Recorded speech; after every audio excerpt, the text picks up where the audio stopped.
talking about what could be.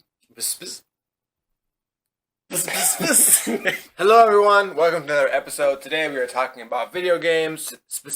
Damn it! It's a hard word. It's a hard word.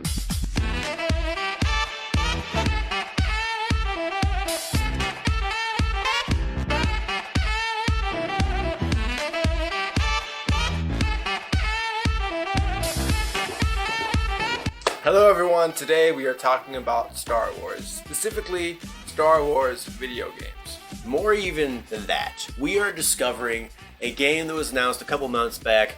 We're talking about Ubisoft's upcoming RPG, which we know nothing about. We're going to explore the possibilities, we're going to talk about what could be going on behind the scenes, and we're going to be thinking about when this game is going to be arriving, and more than that, we're going to be exploring just the overall aspect of what Star Wars may be evolutionizing?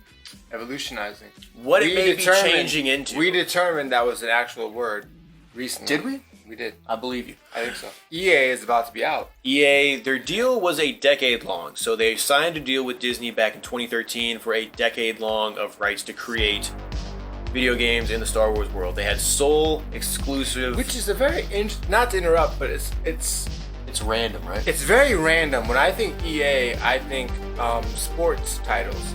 They led Battlefield, which maybe that's what Disney kind of saw as a template that they wanted to imprint Star Wars into. And that's why Battlefront was created, because it essentially is Battlefield in space, but shrunken down and made much more sci-fi.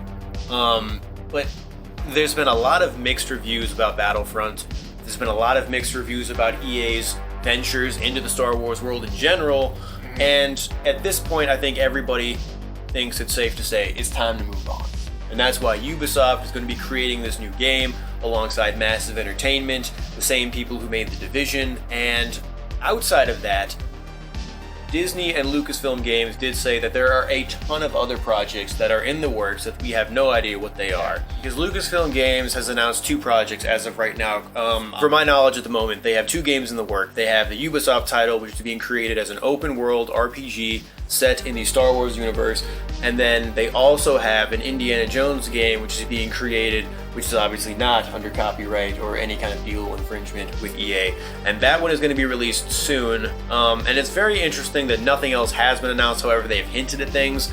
And it could be as, they don't want to pour everything on at once, and then similar to how Solo was released. They said it was released too early, and that's why the ratings bombed. They said they pushed the project too quickly, whatever it may be. Another thing that does interest me with Disney, Disney knows absolutely nothing about the gaming world. They know nothing about game development, which could be why they signed a 10-year deal with EA. There's 2 things to put up here. You're nervous. You're unsure. Yes, both. Because they don't know shit about making video games, and they apparently don't give a fuck about Star Wars history. There is canon, there are comic books, there are books. It's true. There's so much backstory. However, I would say extremely nervous. The High Republic is a perfect place for them to insert themselves into the Star Wars universe. Because it's there's very little history surrounding that. It is the one era of Star Wars that there's very little film, very little. There's almost zero. There's no video game presence. There's really no book presence. The comic books very rarely touch on it. There's a few books, a few comic books, but not much. And as of last year in 2019, Disney launched this High Republic basically campaign leading up to 2023, when they started to really re-envision the Star Wars world and create something new and fresh. And this RPG, however, we don't know where it's taking place. We don't know what they're doing with it. We do know that more than likely everything is going to start gearing towards that High Republic era.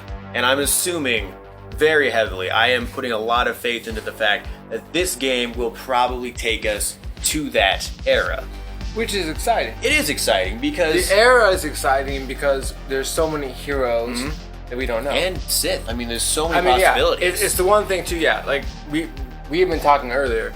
the rule of 2 and Sith did not apply. There was lots of Sith, same as Jedi. So there's lots of fighting, lots of Jedi and Sith battles that they're all dying. Correct. A lot of stuff going on that you don't usually see in the prequels all the way up to First Order and Resistance. And even the ships and the characters and the cities and the planets. It almost reminds you kind of like Lord of the Rings a little bit, but you had made that comparison. What was it? The first, but like not First Age. Yes, the but first age. Way back in the First Age, like it's like a world fresh, raw version, a new world, and like these heroes and these powers are still like unheard of. Yeah. What is Disney going to do? Sky's the limit. I mean, the sky is the limit in the right hands. Now, Ubisoft is the publisher of this upcoming game, and Massive Entertainment is the developer of it. So therefore, Ubisoft will be supervising while Massive develops. Massive is the company behind The Division. Ubisoft is the company behind so many great titles. You have Ghost Recon, you have Assassin's Creed, you have all of these other really, really iconic titles that are open world, that are huge. That Assassin's they Creed. did good. Yes, Assassin's Creed. Assassin's Creed is one of my all-time favorite Odyssey. RPGs. And I do think putting the hands of this game into these two very, very talented companies is a great, great move. I think they're going to do well with it. There's a lot of questions on how they're going to create the story, how they're going to insert you into this world. Are there going to be classes like Fable, where you can pick, mercenary, assassin? You would replace mage, obviously, with like a Padawan, I'm guessing. So they could be neutral, and you could pick your own side, potentially, and train. That would be kind of cool. And it's an RPG, so you have all these different side quests. So do you start on one planet, and then the world slowly opens up? You could make a game that's limitless, where you just keep expanding it with DLC, and it gets larger and larger, and you just create this unlimited game world. You could do that. You could do that. I don't know if you would. I imagine it'll probably go the route of other RPGs. There'll be a world that you slowly unlock. Yeah, essentially. As you get stronger. And then there'll be 1, 2, maybe even 3 main missions. Mm-hmm. What and who? I don't know. And then from there, DLCs. Yeah, I would assume the same thing. You could guess a template similar to the Outer Worlds, where you slowly expanded with different planets and different civilizations. You met different characters that you could bring onto your ship, and you kind of recruited a crew, basically. And you used them and utilized them in different missions. And who you had and who you talked to impacted how your story progressed. And that's just an idea. That's a concept that they could take on. The Outer Worlds was not in any way affiliated with Ubisoft or Massive. And that kind of brings us to the games that are releasing this year. And there's only one that we know of at this point, the Star Wars Hunters, and it's going to be releasing at some point probably during the holiday. And it's described really vaguely. There was one really short trailer for it. And basically, I'll read this very briefly, if I can find it. It happens after the Galactic Civil War. And Hunters takes place on the Outer Rim, and essentially it's an arena battle game. That could be leaning into Battle Royale, even though I don't think the terminology matches a Battle Royale. I'm assuming it's some kind of shooter where you play as a unit of some kind, and you pick your character, and you link up with your friends. It's similar to an Apex Legends style. Friend. Hi, friend. And Tell me. Friend. I'm guessing it'll be like 4v4, 5v5, or something like that. I'm very excited. I would really get down with a Star Wars Battle Royale. And we've talked about that. We have. It's a lot of if it was detail. done, if it was done correctly, yeah, I would love it. I would too, So cool. honestly. And you could do it like 3 different maps. You could do prequels, sequels, and originals, and you could have them all different. It would be very cool. I think so. Very cool. Maybe to wrap this episode up, we've talked about this potential game. Are we in agreement that we think that it will probably be post-prequels? Not post, sorry. Pre-prequels. I think it'll be pre-prequels. I think it will be at some point during the High Order. I think it's going to be focusing on that to kind of match the direction that. Do you think they'll actually attach, like, so this, to me, I think this might be the big thing. We know it's probably going to be very ancient, Old Republic stuff. Yeah. People and times and places that we know very little about. We're just going to make it very exciting, intriguing, interesting. Yeah. I think the big question is, are we going to get them taking actual characters already in the stories, or are they going to create their own? You know, I think that it will take elements of characters we've seen in the comics, but there- it's not going to be because the main character. There are some big heroes and some super. I mean, there's some big names. Yeah. I mean, they're not well known. Revan. If you're a if you're a casual fan, you won't know them. But if you're a hardcore Star Wars fan, there are some very hard-hitting names, some big names, some very big heroes and villains. Yeah. In the first, I almost said first age, in the Old Republic, in the old Star Wars history, are they going to latch on to that? You think? I think they have to. I think there's no way you can get around I it. feel like If you want to make a good game, you have to. it'd be better. Yeah, that I way. agree. I completely agree. Why create a random hero in an age where you could latch onto a hero who has very little backstory? Yeah. You know? And why? Because it's not like Luke or Han Yeah. or Vader. Like, these are heroes that you have a lot of wiggle room. Exactly. You can really kind of You know about them, but there's a lot you can do with them. Yeah, exactly. And people aren't going to be up in arms about it. And I think at the same time, why create something from scratch when you already have all of this different content to work with? You know? Why just erase everything when you can really utilize it in a really special way? I don't think we're going to see this game until 2023. I don't think we're going to get any kind of footage or trailers for it probably till next year. But I think it's really exciting. And I think there's a really positive direction that Lucasfilm Games will take Star Wars in. And I think the High Republic is the perfect place for this to start. There's another question, which has kind of been gnawing at me a little bit. Okay. So, I love Star Wars, and I played the original Battlefront. I still religiously play. Well, Early 2000s. I wouldn't say religiously, but I still do play Battlefront 2 quite a lot. I love it, and I'm very happy with all the details, the maps, graphics, the classes. Battlefront 2 is the best comeback story in gaming history. The shoot to death ratio. Yeah. All the little details I love to death. And the game at this point is about 4 years old. I think it came out in 2016.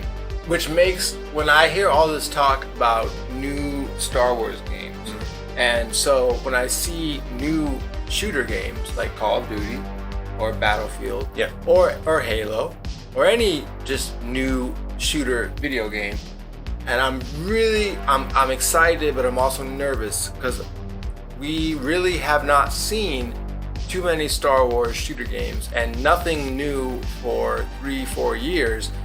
What kind of flavor is this?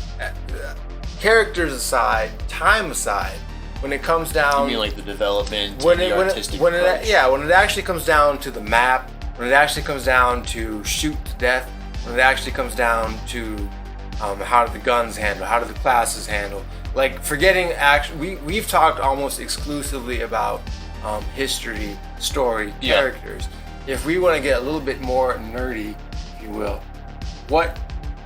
how is it going to look? How is it going to feel? Because I'm very nervous about that. Previously, Battlefront was built on the Frostbite engine exclusively, and it is a great question because Fable, the new Fable game, is being created by Xbox at this moment, and they are building their own engine specifically for Fable. So that is something that really goes into how the game will look, how it will perform.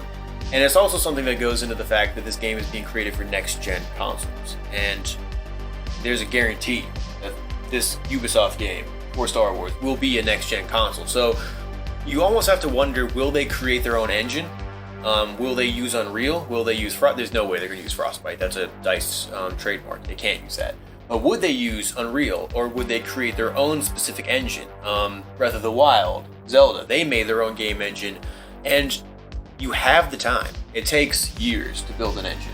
They have 2 years. They have 2 years, and there's no guarantee that. Assuming that 23 is their go time. Yeah, and assuming that Disney didn't head up Ubisoft 2 years ago. Yeah, assuming they've been probably working on it since like 18, 19. So at the latest, maybe even earlier. I would hedge that potentially it has its own engine. It's built for next gen consoles, obviously. If they had linked up in 18, that'd be 5 years. And that's a lot of time to really hash it out. 5 years to fucking develop this. That's Dude, it usually takes 2 to 3 to build an SpaceX has engine. made rockets faster than that. Correct, yeah. So you best get a video game out that's solid. It usually takes about 2 to 3 years to build an engine, and then outside of that, you would have another 2 years at this point to create the full game after you built the engine. So I think with those timelines in mind, from an artistic standpoint, I think it's going to be very, very, very realistic looking. And yeah, you bring that into you're taking off your ship and there's the ash falling down on the ground, or maybe you get out of your ship and your boots get scuffed up, or you're looking at the sunrise and there's a glare across, the landscape around you. And I just think next gen consoles is the perfect place to really bring Star Wars to life. And in an RPG aspect, think about the beautiful atmospheres, the beautiful environments you had. I mean, it was such an incredibly made game. And then you have Star Wars that has these larger than life worlds. And with that, blended. We've been talking a long time, probably too long, but it's all right because it's all about Star Wars. I am very excited about tomorrow. I'm very excited about this game. The sky's the limit.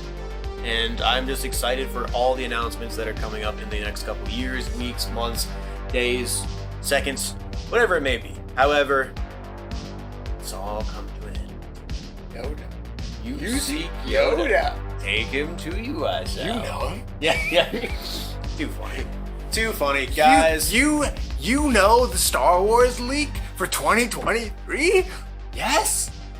Take him to you, I shall. Yeah. That's what we need. We do need that. We need a leak. And if we see a little green Muppet running around, we'll know who it was. Who is actually Zen and very deadly.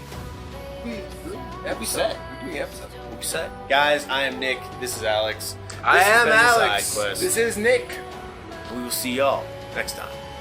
Take it easy. Well, this is what? You gotta finish your sentence. Over. That's it. My sentence is over. Your sentence is what, Brian? Hey, listen.